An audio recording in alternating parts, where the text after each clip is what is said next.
Has your organization adopted a culture of safety and taken steps to promote an environment of excellence? How is management engaged? Are financial incentives tied to performance and organizational goals? Do you actively recognize successes and share lessons learned among all parts of the organization? Quality is the product we sell, and it starts with the patient. We build our decisions around patient care, and wherever you fit around supporting that is self-evident. And when we find ourselves wandering off path, we often find ourselves realizing that we put our own interests ahead of the patient, or the organization's interest ahead of the patient, or an individual or a physician's interest ahead of the patient. So we step back, we realize, all right, let's stop the conversation. What's best for the patient care? All right, now let's go from here. When we define culture, we identify culture in relation to the core mission of the enterprise, but it also is a series or a embedding of values within the organization. So if we focus on quality, we establish a culture of quality and safety and compliance. And so if in our quality processes we insert not only the technical rigor, but also the empathic rigor to care for patients in a sincere way by our physicians and our other caregivers, that's critically important.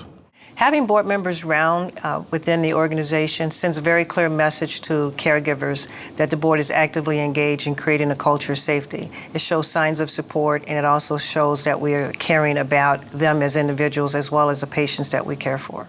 As clinicians, we're very focused on the clinical aspect of care, and we don't always get exposed or think we have time for the culture involvement in an organization. And in the ideal world, a nurse that has both, has the experience and the interest in both, is the best bedside caregiver. And that's really what we need for culture change. If we really get this information and get the board and the frontline caregiver linked, we can really drive culture change in an organization and improve the care for the patients, and that's what this is all about. The way we learn from harm is to be transparent. We certainly support a culture of self-reporting. We certainly support a culture where we take a deep dive into root cause analysis when an event does occur. We are a culture of reward and recognition and reinforcement. And that includes celebrating wins, it includes celebrating good outcomes, but it also includes a recognition that we're not perfect. So when we have an event, we want to make sure there's a human face associated with it. It's about the patient that's impacted or the family that's impacted. So we humanize that as we go through the root cause analysis, and we humanize that even as we tell the story to our committee, quality committee, the board. We are very transparent about our quality data. Each unit in our hospital posts its quality data, and we want our board members to visit the hospital, visit those areas, ask questions about that quality data, really give thank you to people who are doing a great job on the quality data, and then also to ask the difficult questions when perhaps the performance isn't where we want it to be. Do they have the resources? Do they have the training? Do they have the understanding? We want to share, we want to learn from each other in what we do well and what we can improve in and lessons learned. So that took some time. It took some time to get comfortable with that. But now we do have it set up so that we actually are very transparent. We talk about misses or events or measures that we're not achieving. There are many ways to look at whether or not a board is being effective in the realm of quality. First of all is, are they ensuring that the organization has an overall culture that highlights the need for continuous improvement, that rewards continuous improvement, and that can demonstrate and celebrate that improvement over time. So culture and being sure that the organization has an overall focus and that it values quality is very important. The second is the organization willing to share that performance? Is it open? Is it transparent?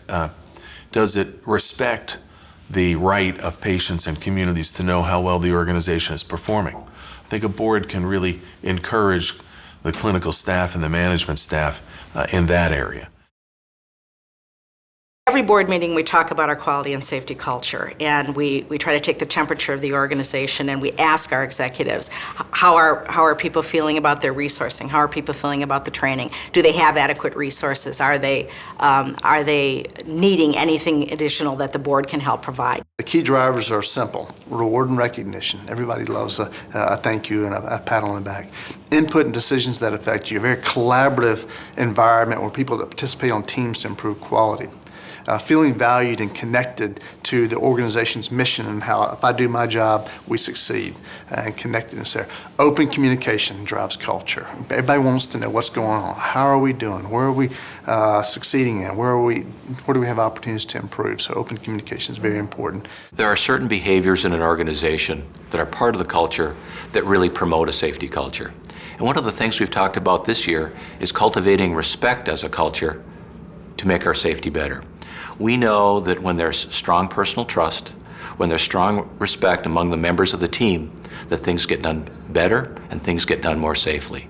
So we're identifying respect behaviors within our organization and developing the culture where we'll call each other when we're not exhibiting those respect behaviors. We know that by doing that, we'll have better teams, and that will benefit our patients, benefit quality, benefit safety, and benefit the sustainability of our organization, as well as making it a better place to work. Trustees should recognize that they sit on top of a very high-risk organization. What we do causes risk to the patient with the hopes that we will improve their outcomes.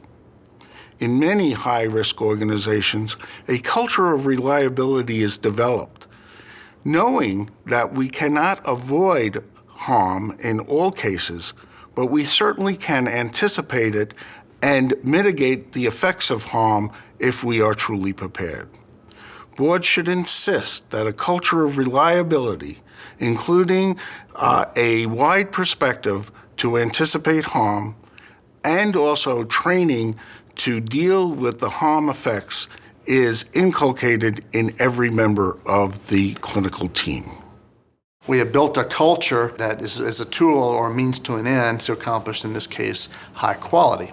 And so those same tools apply across the spectrum of the services that we deliver and the environments in which we deliver them. We also have adopted what's called a just culture. When it comes to quality, sort of disseminating out what are the people issues, what are the system issues, what are the process issues that led to a failure.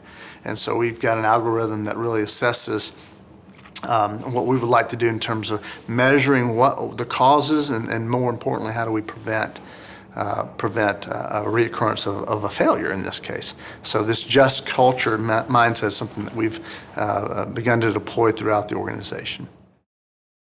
We do regular quality culture and safety culture assessments. We get that feedback at the board level. We talk about what our progress has been to date and where we may need to devote additional time and attention to further improving culture. So it's really the underpinning of performance, and we have a strong culture-performance tie.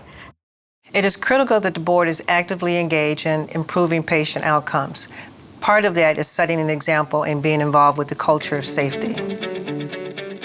Boards must ensure that their hospital or health system has a clearly defined culture that centers around the patient and emphasizes transparency, reward, and recognition. Boards must oversee the process of assessing their organization's values, policies, and leadership actions against its desired culture and then implement changes as needed. Boards must understand that a safety culture involves training, education, resources, trust, respect, and a clear set of expected values and behaviors. And it is the board's role to ensure that the desired culture is achieved.